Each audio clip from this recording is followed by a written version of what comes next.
I never knew that the two people I trusted most could betray me so profoundly, so completely. It was a dreary, rain-soaked afternoon. I'd wrapped up work early, wanting to surprise my wife. As I drove past her yoga studio, I saw something in the alleyway that made my heart stop. Chloe, my Chloe, had her arms wrapped around my brother Ethan's neck, her mouth crushed against his. For a second, the world froze. The sound of rain drumming on the windshield magnified, turning into 1,000 tiny knives stabbing in my chest. My knuckles were white on the steering wheel. I couldn't breathe. No way. I'm seeing things. I forced myself to pull the car over around the corner, out of sight. My eyes were locked on them. They were still kissing, Chloe's hand roaming over Ethan's chest. I felt the blood drain from my face, a bitter, acidic churning in my stomach. 5 years of marriage, 10 years together, shredded in an instant. Then, Ethan shoved her away. His expression was pure disgust. He scrubbed at his lips with the back of his hand like he was trying to wipe off something toxic. Chloe, are you insane? His voice was sharp with anger. You're my brother's wife. Chloe just casually brushed her hair back. Oh, Ethan, stop pretending. I know you feel something for me, too. Why else would you always be coming around? I'm here to talk about investing in the studio. Ethan took a step back. If you ever do that again, I'm telling Alex. And what if you do? Chloe's laugh was cold. You think he'll believe you? I'm the one he trusts. Besides, I could just flip the script. Say you came on to me. I saw Ethan's fist clench and unclench at his sides. You're disgusting. You don't deserve to be his wife. He turned to leave, but Chloe called after him. Stop. If you say a word, I'll tell your brother you've been hitting on me for months. That I couldn't get you to leave me alone. Who do you think he's going to believe? Ethan froze, his shoulders trembling slightly. You're psycho. I watched the whole scene, a crushing weight settling on my chest. I wished it was a nightmare, but the reality was right there, raw and ugly. And Chloe was right. If I hadn't seen it with my own eyes, I probably would have believed her. 4 or 5 years, she'd been the perfect wife, gentle, thoughtful, the woman all my friends envied. Now I was seeing the real her. Ethan finally walked away, and Chloe stood there, a smirk playing on her lips. A moment later, a black Mercedes pulled up to the curb. She got in without a second glance, and it drove off. I started my car and followed. 20 minutes later, the Mercedes stopped in front of a boutique hotel in Midtown. As Chloe got out, a man in a tailored suit came around the car and wrapped his arm possessively around her waist. Preston Vance. The name hit me like a sledgehammer. He was a well-known investment manager, one who'd been in talks to partner with Chloe's studio a few months back. I lifted my phone and took a picture. My heart felt like it was about to implode, but I forced myself to stay calm. If she wanted to play a game, I'd play. At 7 p.m., Chloe came home.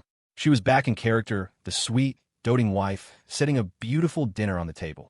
Rough day at the office, honey? She asked, placing a serving of my favorite braised short ribs on my plate. I smiled, taking the plate as if nothing had happened.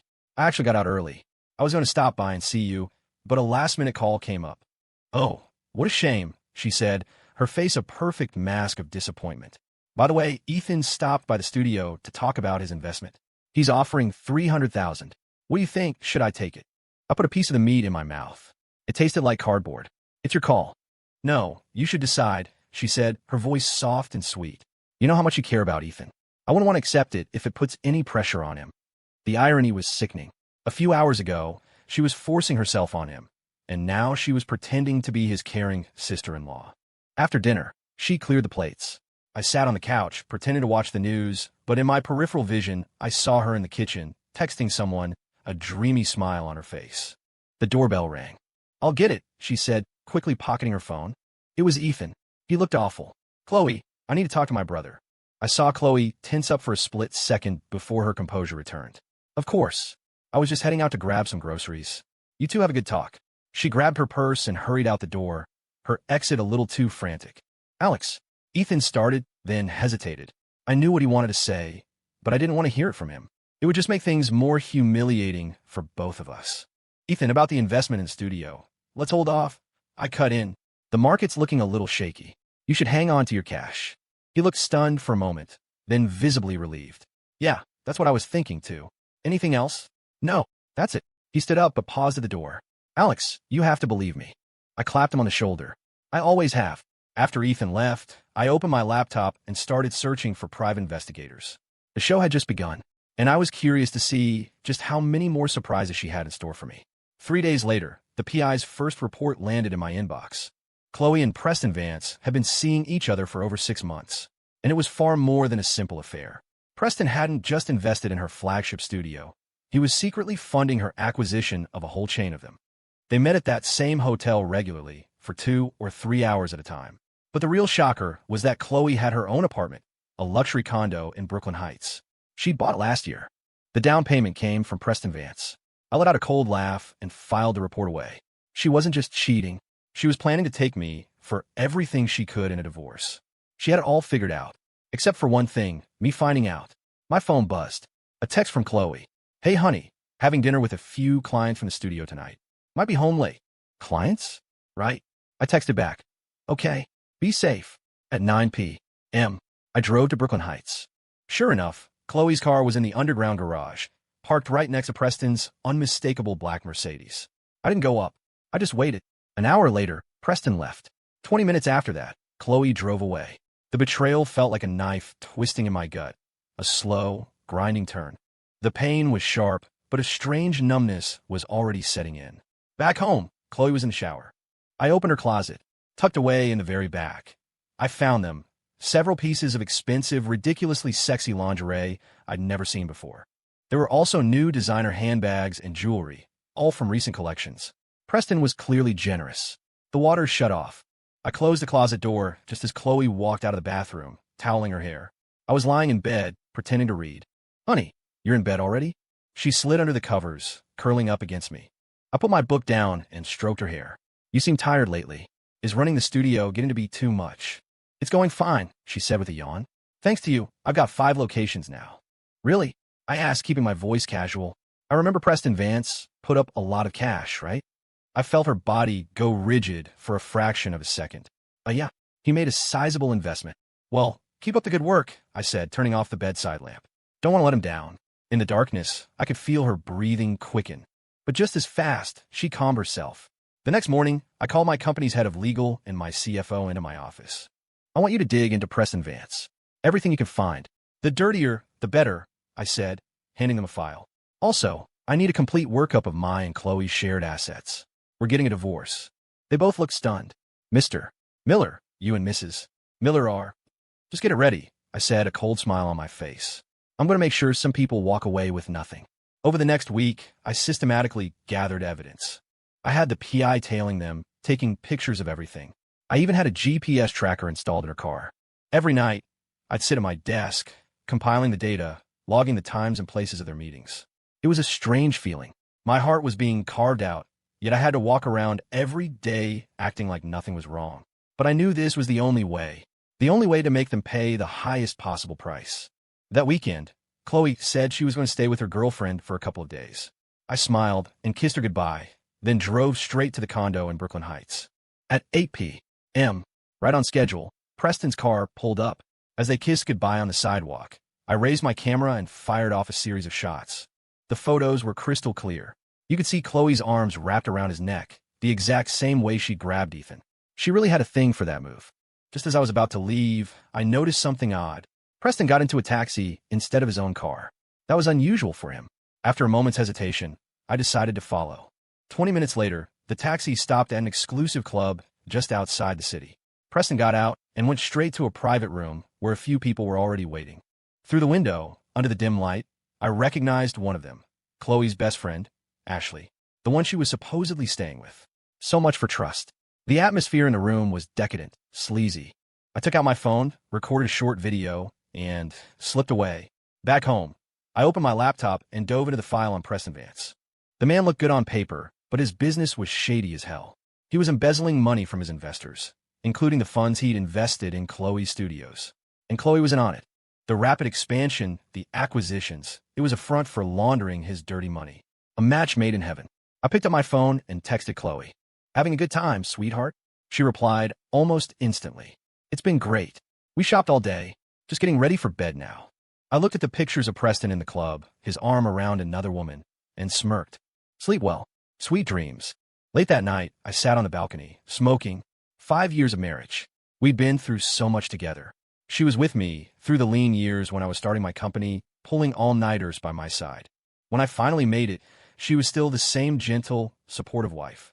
Everyone told me how lucky I was. Who would have thought it was all an act? I crushed the cigarette under my heel, my eyes turning to ice. If they wanted to play games, fine. Let's play. I was going to show them exactly what betrayal costs. The PI reports kept coming, and Chloe's secrets grew more shocking. It wasn't just Preston. She was juggling a few other men, keeping them on the hook with flirty texts and suggestive promises. Each one thought he was special, never realizing he was just another pawn in her game. Even worse, she was secretly buying up shares of my company. Over the past 6 months, using Preston's money, she had acquired nearly a 5% stake through various shell accounts. She didn't just want my assets in a divorce.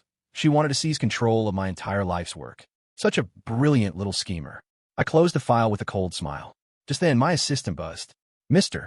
Miller, your wife is here to see you." Chloe walked in, clicking across the marble floor in her heels, carrying an insulated lunch tote.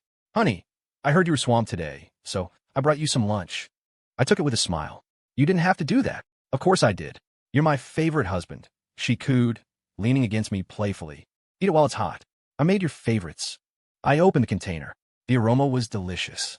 "How are things at the studios?" "Pretty good," she said, settling onto the couch. "Oh, by the way, Preston wants to meet you. He suggested we all get dinner together next weekend." I took a bite of food. "Sounds great. It'll be a good chance to thank him for his investment." She beamed, clearly pleased. "I'll let him know. He said he wants to host us at his private club." His private club?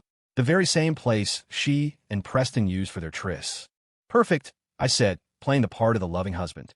"Whatever you arrange is fine with me." She gave me a quick, happy kiss on the cheek. "Okay, I've got to run. I have a class to teach this afternoon." As I watched her leave, I pulled out my phone and sent a text. "Stay on her. Don't lose her." The PI's reply came instantly. "Copy that. She's at a cafe right now, with another man." I put my phone down and went back to my lunch. I'd grown used to it over the past few days, my face a mask of calm no matter what new depravity I uncovered. That placid surface scared me. It felt like a volcano, quiet on the outside, but boiling with magma just beneath. That evening, Chloe was in the kitchen again.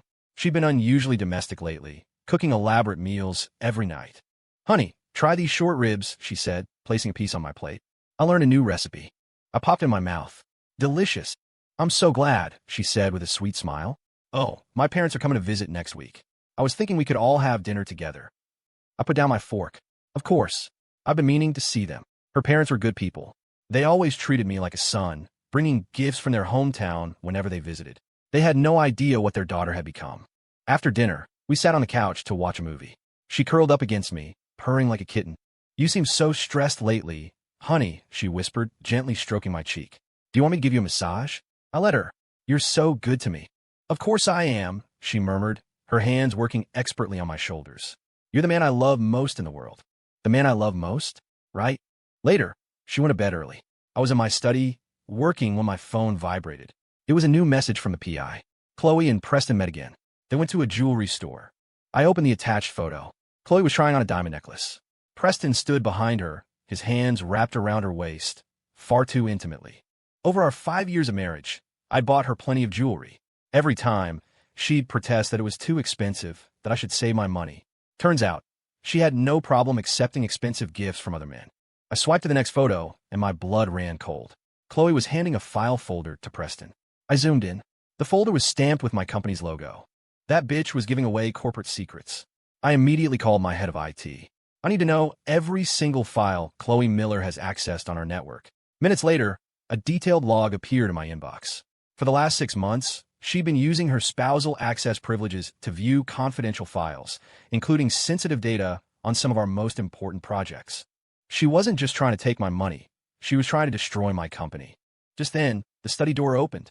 Chloe walked in, carrying a glass of milk. "Honey, still working? It's so late."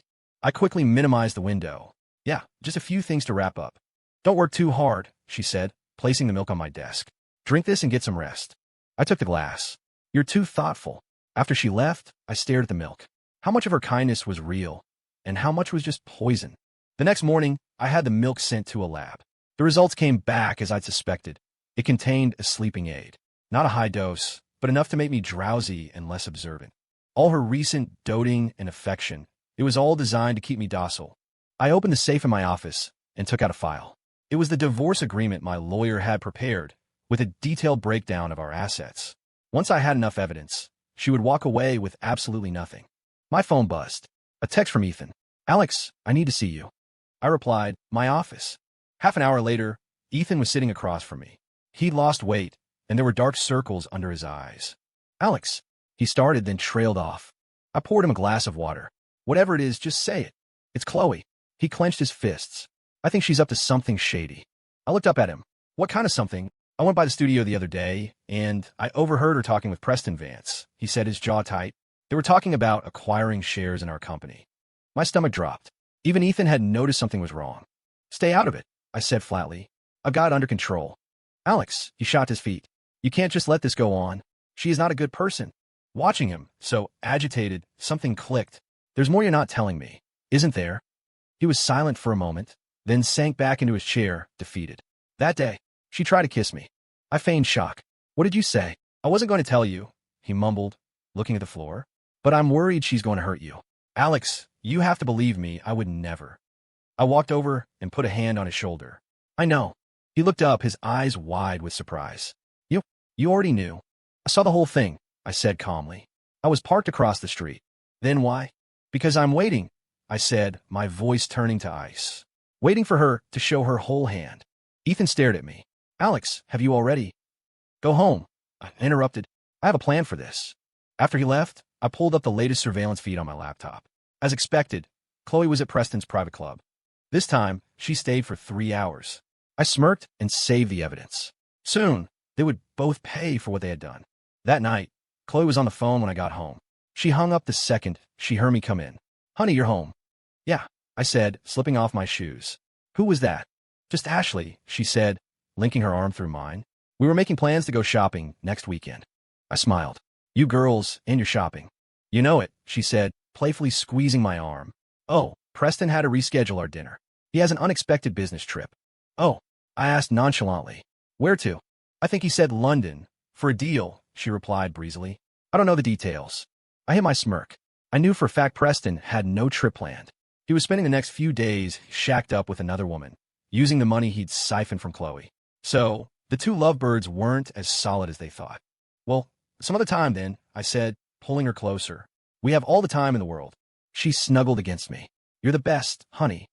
Later that night, Chloe was fast asleep beside me. I slipped out of bed and opened my phone to review the day's surveillance files. The photos were explicit. Chloe and Preston at the club, locked in a passionate kiss, her dress half undone. I saved them without a flicker of emotion. "Just you wait. Your time is coming." A week later, I received a special delivery. It was a flash drive from the PI containing video footage of Preston and Chloe. It was filmed inside that private club. They were discussing their plan to acquire a controlling stake in my company. Preston even mentioned some insider trading he was involved in. Most importantly, the video clearly showed Chloe handing him confidential company documents. I leaned back in my chair, a cold smile spreading across my face. This was it. The perfect evidence. Not only would she get nothing in the divorce, but she would also face prison time for corporate espionage. My phone buzzed. A text from Chloe. "Honey, my parents are coming for dinner tonight. Don't be late." I replied, "I'll be there on time." At 6 o'clock, I walked in with a few bottles of expensive scotch. My in-laws were already there, and Chloe was bustling in the kitchen. "Alex, you're here." My mother-in-law greeted me with a warm smile. "You must be so busy with work these days." "It's been manageable," I said, setting down the bottles. "Just a few big projects to oversee." "Don't work yourself too hard," my father-in-law said, clapping me on the shoulder. "Chloe was saying you've lost weight." I laughed internally. "Yeah, a nightly dose of sleeping pills will do that to you." "Dad, this is that scotch you love," I said, pouring him a glass. "Let's have a drink." Chloe peeked out from the kitchen. "Honey, can you grab me a platter?" I went into the kitchen. She was at the stove, wearing an apron, the very picture of a perfect homemaker. "Where is it?" I asked. "In the cabinet above the dishwasher," she said without turning around. "And don't drink too much tonight. You have work tomorrow." I smiled and complied, but my eyes drifted to her phone on the counter. The screen was lit up, showing her text exchange with Preston. "My parents are here. I'll text you later." "Okay, baby. Thinking of you." So romantic. I grabbed the platter without a word. "Need any help?" "No, I've got it." "Go chat with Mom and Dad," she said. "I'm almost done." At the dinner table, my father-in-law was beaming. "This girl of ours, she's so lucky to have you, Alex. You've built such a successful career, and she's just glowing." I raised my glass. "I think I'm the lucky one." Under the table, Chloe gave me a gentle kick, a bashful smile on her face. "Dad, stop it. You'll give him a big head." The cozy family scene was nauseating, but I kept up the act of the perfect husband, laughing and joking with them all evening. After dinner, I offered to do the dishes. Chloe followed me into the kitchen and wrapped her arms around me from behind. "You're the best husband ever." I turned and held her. "It's just dishes, silly." She stood on her toes to kiss my cheek, then went back to her parents. I watched her go, my hands clenching as I thought about the video of her with Preston at the club. At 9, my in-laws left. While Chloe walked them downstairs, I got back to work on my laptop.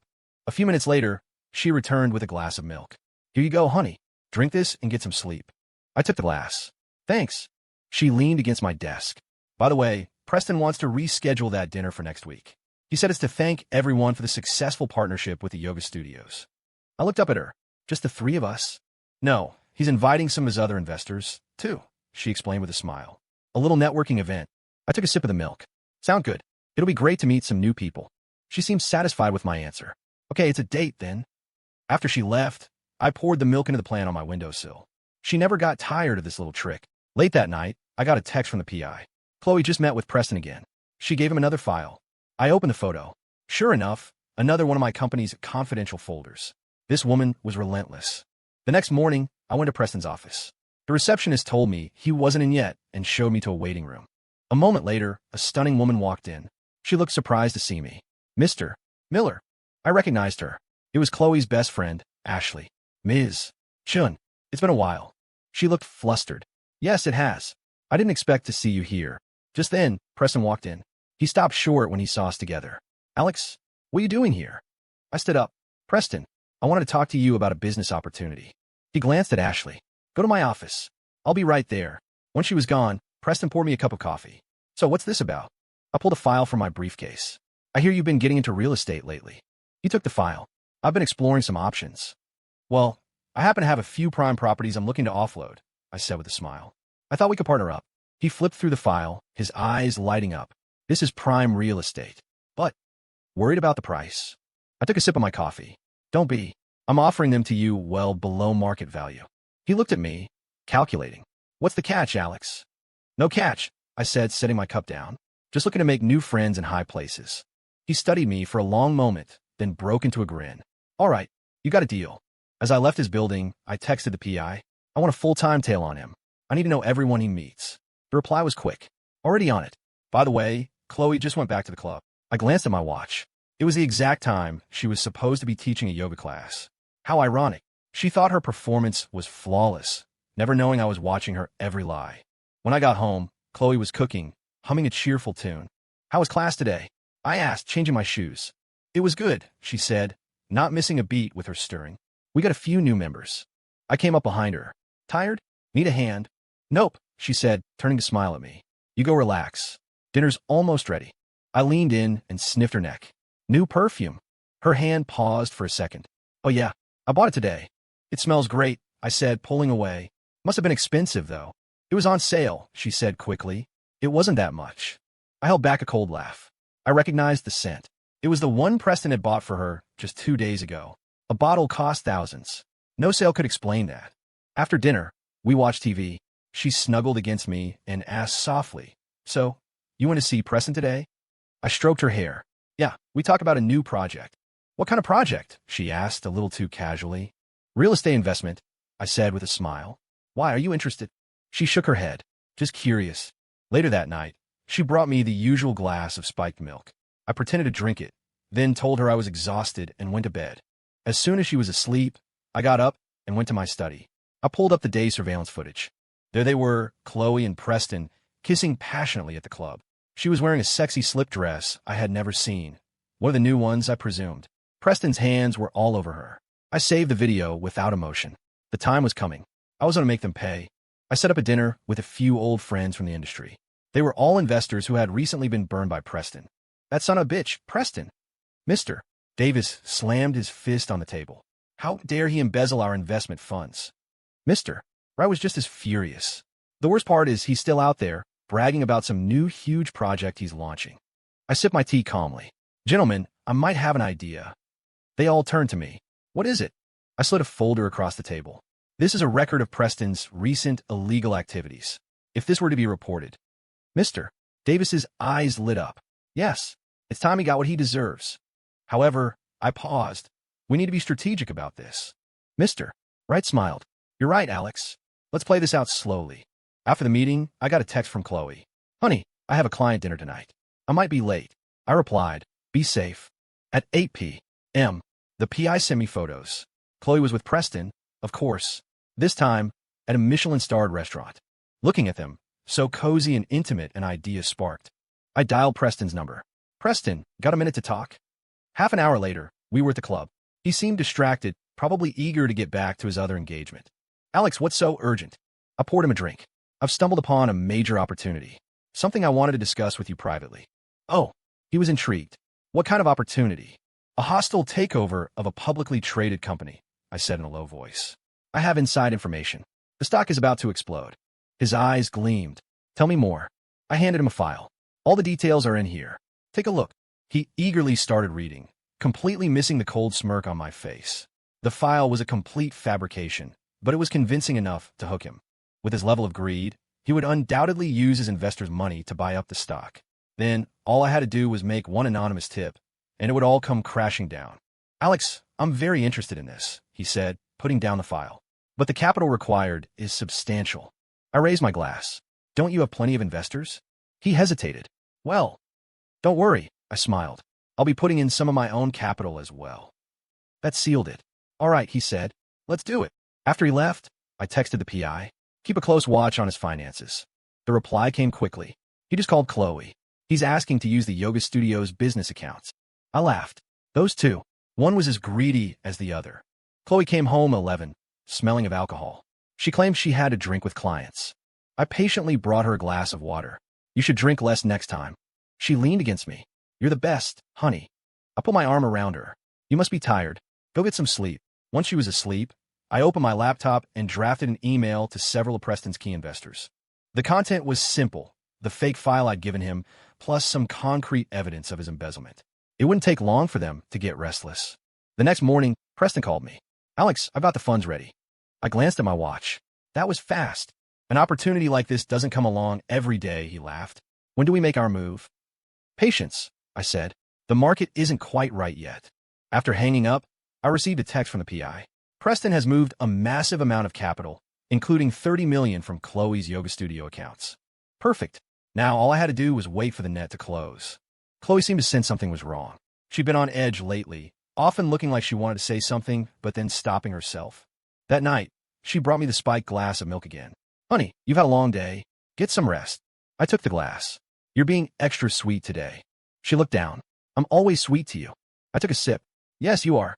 The most devoted wife. After she left, I opened my phone. Preston had, of course, texted her. Baby, how's the plan going? So they were calling each other pet names now. I saved a screenshot with a cold smile. Soon, they wouldn't be smiling at all. The day the net closed was cold and rainy. My phone started ringing early in the morning. It was Preston's investors, one after another.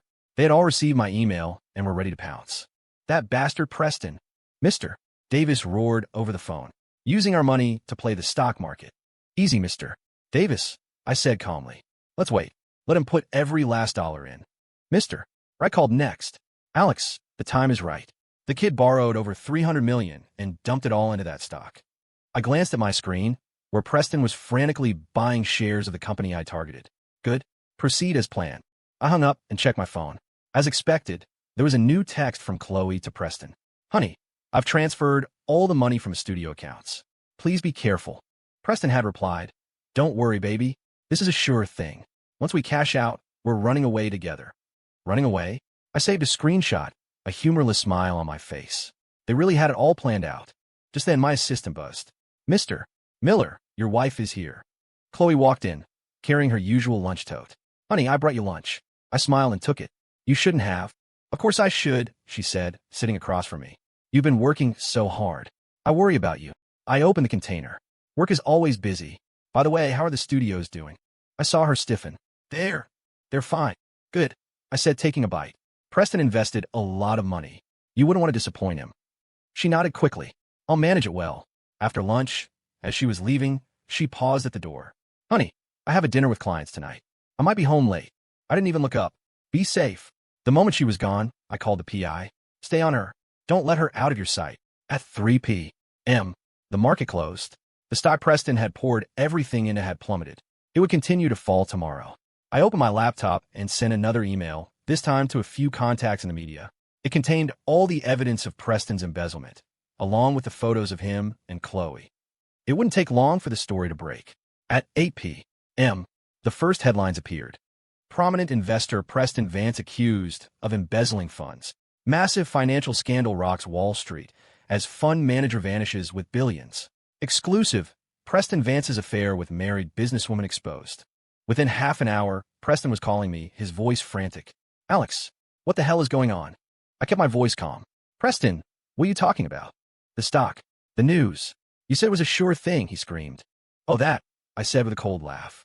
All investments carry risk. Preston, isn't that common knowledge? There was a sudden silence on his end. Alex, did you enjoy the ride, Preston? I said and hung up. I'll be watching. A few minutes later, Chloe called. Honey, have you seen the news? I have, I said. I'm shocked Preston would do something like that. Her voice was trembling. Do you believe it? Of course I do, I laughed. They have pictures. Those can't be fake, can they? There was a long pause. That woman. Who do you think it is? I don't know, I said. The pictures aren't very clear. But whoever she is, she must be a real piece of trash. I heard a sharp intake of breath on the other end. Honey, I'm going to be very late tonight. You should get some sleep. Okay, be careful on your way home. After hanging up, I got a text from the PI. Chloe is at Preston's apartment. They're having a huge fight. A video file followed soon after. Preston was pacing, enraged. You bitch. This is all your fault. If it wasn't for you, none of this would have happened. Chloe was just as furious. What the hell are you talking about, Preston? You're the one who told me you had insider information. I gave you all of the studio's money. And now you're blaming me? Preston sneered. If you hadn't seduced me in the first place, I never would have invested in you. You. Chloe was shaking with rage. You said you loved me, and now you're turning on me. Love you, he scoffed. You think you're worthy of love? You're nothing but a common slut. Slap. Chloe struck him across the face. You bastard. Preston held his cheek. You bitch, you dare hit me? He raised his hand to strike her back, but just then the doorbell rang. Who is it? Preston yelled. NYPD. We have a warrant for your arrest on charges of securities fraud. Preston's face went pale. The cops. Chloe was panicking. Why are the police here? It must be you, you bitch. Preston shoved her away. Get out. Get out now. The video ended there. I saved the file with a cold smile and texted the PI. Keep following Chloe. The reply came quickly. She's at a bar, getting wasted.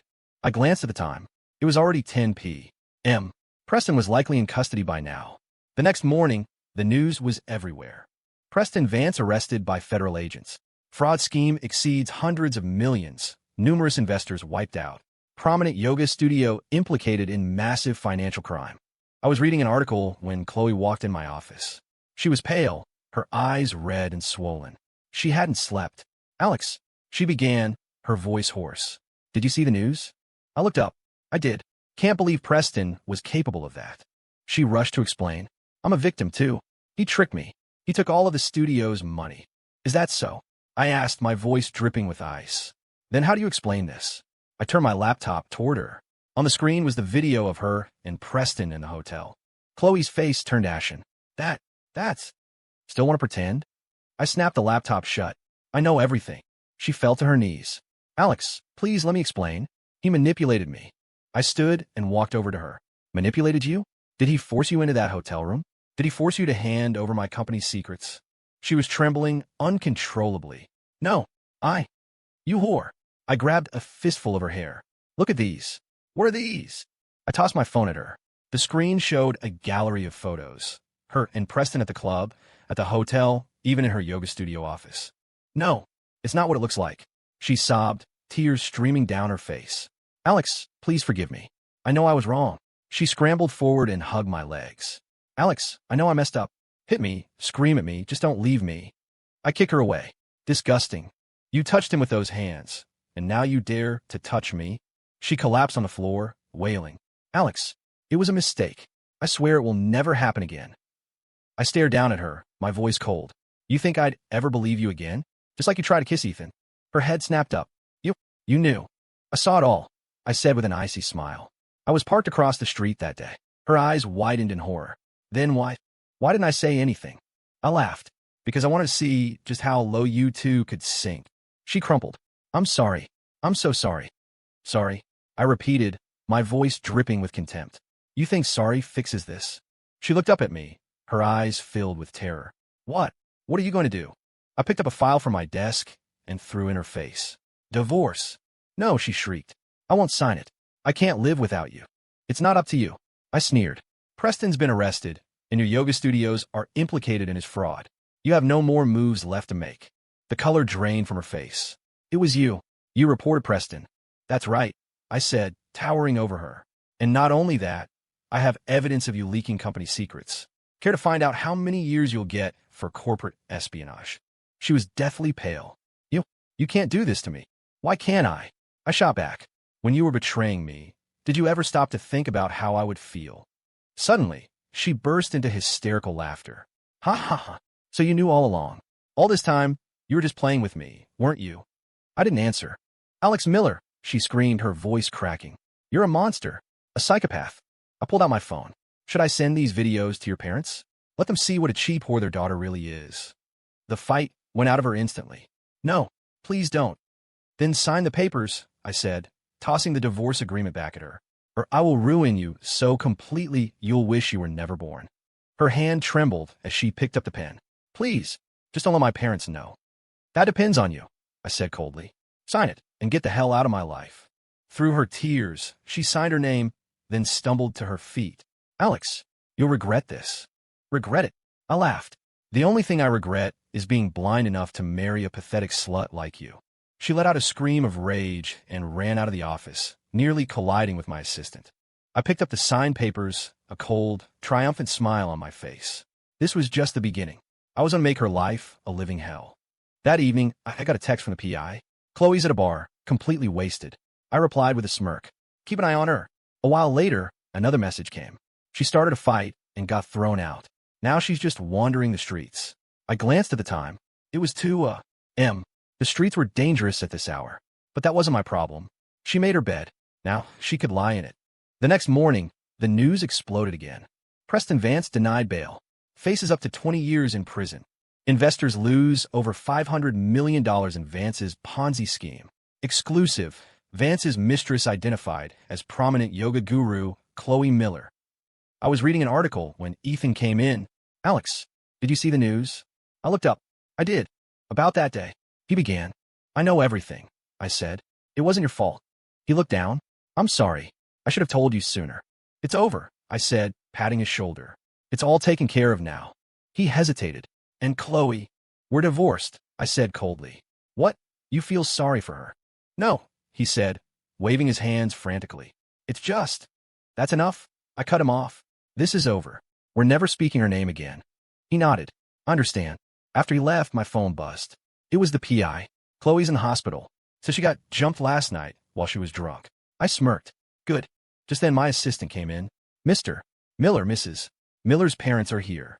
I scowled. Send them in. They walked in, looking 10 years older than the last time I'd seen them. Alex. My former mother-in-law began to cry. Our Chloe. My face was a mask of stone. There's nothing to discuss. Her father sighed. We're not here to make excuses. We just want to know, is there any hope for her? I laughed, a harsh, ugly sound. Hope. She chose this path. What hope is there? His wife wiped her tears. But she was your wife. Ex-wife? I corrected her. And do you have any idea what she's done? I pulled out my phone and showed them the videos and photos. They both went pale. Is this real? Her father stammered. I nodded. And not only that, she's implicated in a massive fraud case. She's looking at serious prison time. Her mother collapsed onto the couch. Oh God, how could our daughter? Now do you understand? I said coldly. I'm already being merciful. Otherwise, she'd be in a jail cell right now. Her father helped his wife to her feet. Alex, we're so sorry. We failed as parents. I said nothing, just watched them leave, completely broken. That night, I received a text from an unknown number. Alex Miller, you just wait. I'm not done with you. It was Chloe. I sneered and deleted the message. Threaten me? You're not even on my level. On the third day of the media frenzy, Preston Vance tried to kill himself in jail. I was in a board meeting when my assistant burst in. Mr. Miller, something's happened. I didn't look up from my papers. What is it? Preston Vance. He tried to commit suicide in his cell, she said breathlessly. He's being rushed to the hospital. I smirked. He deserves it. A few minutes later, A text came from the PI. Chloe is at the hospital, crying outside the ICU. I put my phone down and continued the meeting. It had nothing to do with me. Whether they lived or died was their own business. After the meeting, I got a text from another unknown number. Are you satisfied now, Alex? You've destroyed everything I had. It was Chloe again. I blocked the number without a second thought. She didn't even have the power to make me angry anymore. When I got home that evening, Ethan was waiting for me. Alex, he said, his voice hesitant. I let him in. What's on your mind? He sat on the couch, looking troubled. Are you really going to go through with this? I poured myself a drink. What? Are you having second thoughts? No, he shook his head. I'm just worried you're letting your hatred for her consume you. That you'll do something you'll regret. I laughed coldly. Regret? You think what I've done so far isn't enough? Alex, he sighed. I know you hate her, but... No buts, I cut him off. This is the end of it. If you can't handle it, then stay out of it from now on. He was quiet for a moment. Something about that day has been bothering me. I looked at him. What day? The day Chloe kissed me, he said, frowning. It felt intentional, like she was waiting for me in that exact spot. I put my glass down. What do you mean? I think she was putting on a show, he said thoughtfully, like she knew someone was watching. My eyes narrowed. Go on. And the things she said were strange, he recalled. She said, who do you think he's going to believe? It was like she was saying it for someone else to hear. A thought struck me. Who told you to go to the yoga studio that day? Chloe did, he said. She said she wanted to talk about the investment. I let out a cold, sharp laugh. I see. She knew I was coming. The entire scene was a meticulously staged play. She wanted me to see it, and then... Bastard. I slammed my glass on the table, shattering it. Ethan jumped. Alex. I took a deep breath. It's nothing. You should go. I need to be alone. As soon as he left, I called the PI. I need to know exactly when Chloe and Preston started their affair. The next day, the PI delivered a bombshell.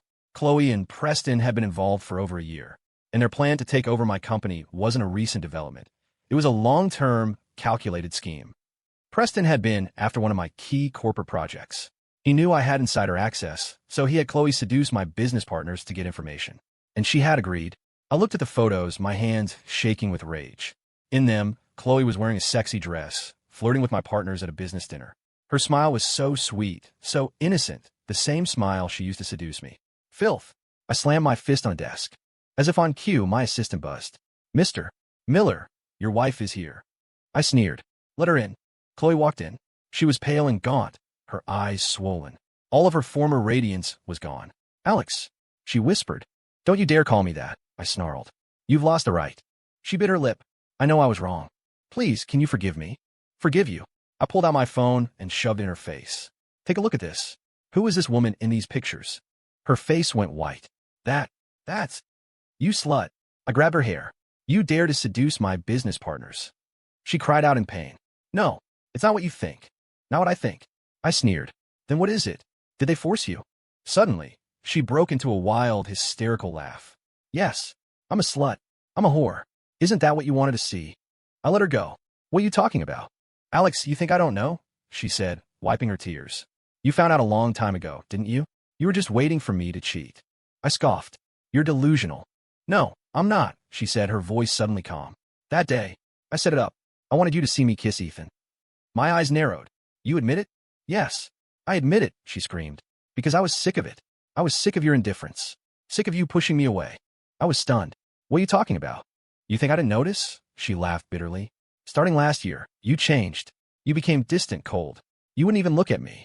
That's not true. It is, she cut me off. You came home every night and just stared at your phone. You wouldn't even talk to me. You think I don't know what you were looking at? You were looking at other women. My mind flashed back to last year. I was in the middle of a huge merger. I was working around the clock. I had been distant. So, you went and slept with Preston? I sneered. Because I was busy? Not because you were busy. She gritted her teeth. Because you were cheating. I saw the pictures on your phone. The pictures of you with those women at dinner. I was dumbfounded. What pictures? Don't play dumb, she cried, tears welling in her eyes. I saw them all. You took them to dinner, to clubs, to hotels. That hit me. Are you talking about Mr. Davis's daughter? So you finally admit it, she laughed brokenly. Yes, she's so young and pretty. She knows how to keep you entertained. Not like me, the boring wife who just cooks and cleans for you. I couldn't help but laugh. You're insane. She's the daughter of a business partner. Mr. Davis asked me to mentor her, to show her the ropes. You're lying, she shrieked. I saw the pictures. You went to a hotel. It was a business hotel, you idiot. I roared. We were meeting with clients. She froze. Really? Do you think I'm like you? That I turn into a whore the moment I see someone of the opposite sex? I sneered. She collapsed to the floor. No, it can't be. So, this is why you went to Preston. I continued, pressing my advantage. Because of some paranoid fantasy you cooked up in your head? She covered her face and sobbed. I thought you didn't love me anymore. You thought. I laughed, a cruel, sharp sound. And because of what you thought, you betrayed me? You cheated on me? You seduced my business partners. She looked up at me, her face a mess of tears and mascara. I'm sorry. I truly know I was wrong. It's too late, I said coldly. The moment you decided to betray me, it was already too late. She lunged forward and grabbed my legs. Alex, please forgive me. I swear I'll never do it again. I kick her away. Get off me. Don't touch me. She lay on the floor, wailing. Please, give me one more chance. I know I was wrong. I looked down at her with contempt. Do you deserve a chance? She looked up, her eyes filled with utter despair. Then, what will it take for you to forgive me? I crouched down and grabbed her chin. What do you think? She bit her lip. You can punish me however you want. Punish you? I scoffed. You don't even have the right to be punished. She was trembling. Then, what do you want? I stood up. I want to ruin you. I want you to have nothing. I want to make your life a living hell. Her eyes widened in terror. You can't. Why can't I? I looked down at her from my great height. When you betrayed me, did you ever once think about how I would feel? She crumpled to the floor. I'm sorry. I'm sorry. Sorry? I sneered. You think sorry is enough? Just then, there was a commotion outside my office. Mr. Miller, my assistant, ran in, her face pale. Mr. Vance, he's dead. I froze. What? He bit off his own tongue in the hospital, she stammered. The police are on their way. Chloe let out a piercing scream. No, it can't be. She scrambled to her feet and tried to run out of the office. I grabbed her arm. Where are you going? Let me go. She struggled wildly. I have to go see him. I sneered. To see him? Such touching devotion. She spun around and slapped me across the face. This is your fault. You killed him. I held my cheek, a dangerous light in my eyes. It seems you really won't learn until you've hit rock bottom. I pulled out my phone and dialed 911. Hello, I'd like to report a crime. It involves a case of large-scale financial fraud. Chloe's face went white. What? What are you doing? I smirked. What do you think? Preston is dead. Someone has to pay his debt, don't you think? She collapsed to the floor. No, please don't. Too late, I said, hanging up the phone. The police are on their way. She suddenly started to laugh, a chilling sound. Alex, don't get too comfortable. If I go down, I'm taking you with me. I raised an eyebrow. Oh, that's right. She stood up defiant. I'll tell the police that you framed Preston, that you drove him to his death. I smiled. Do you have any proof? She froze. If you don't have any proof, then you should keep your mouth shut, I said coldly. Otherwise, I will make sure you rot in prison for the rest of your life. She sank to the floor, defeated. Alex, you're so cruel. Compared to you, this is nothing, I said, looking down at her. When you betrayed me, you were far more cruel. It wasn't long before the police arrived. Ms. Chloe Miller, you're under arrest for conspiracy to commit fraud. Please come with us. She looked at me, her eyes filled with despair. Alex, are you really not going to forgive me? I turned my back to her. Take her away. As I watched the police lead her away, a wave of exhaustion washed over me. The revenge was finally over. That night, I received a text from the PI. Chloe tried to kill herself in her cell. They found her in time and took her to the hospital. I deleted the message, opened the window, and lit a cigarette. The city lights were beautiful, but I was in no mood to appreciate them. 5 years of marriage, 10 years of my life, all destroyed because of a misunderstanding. The irony was, she would rather believe a few misleading photos than trust the man she had married. You bitch, I muttered, crushing out the cigarette. You got what you deserve. The next day, the news was full of it. Vance Capital CEO dead by suicide. Prominent yoga guru arrested in connection with massive fraud scheme. Scandal rocks high society. Miller heiress's affair with business partner exposed. I read the headlines without a flicker of emotion. My assistant came in. Mr. Miller, your ex-wife's parents are here. I scowled. I'm not seeing them. But, tell them to leave, I said coldly. And don't let them in again. That evening, Ethan was waiting for me at my apartment. Alex, he said. I stopped. What is it? Chloe. He hesitated. Is she really going to prison? I sneered. You think she doesn't deserve it? No, he looked down. I just think. She's been through enough. I looked at him. Are you in love with her? No. He waved his hands frantically. It's just. There's nothing to discuss. I cut him off. This is the end of it. He was silent for a moment. What about her parents? Not my problem, I said coldly. They know what their daughter did. After he left, I sat on the balcony, staring into the night. The moon was full, just like it was on our wedding day 5 years ago. She was so gentle then, so kind. The woman everyone envied me from Mary. Who would have known it was all a lie? She didn't trust me. She would rather believe a few ambiguous pictures. She would rather trust a stranger. A marriage like that was better off dead. Bing. My phone lit up with a text from an unknown number. Honey, it hurts so much. It was a new number, but I knew it was her. I looked at the message, and a cold smile touched my lips. I deleted it. From this day forward, we were strangers.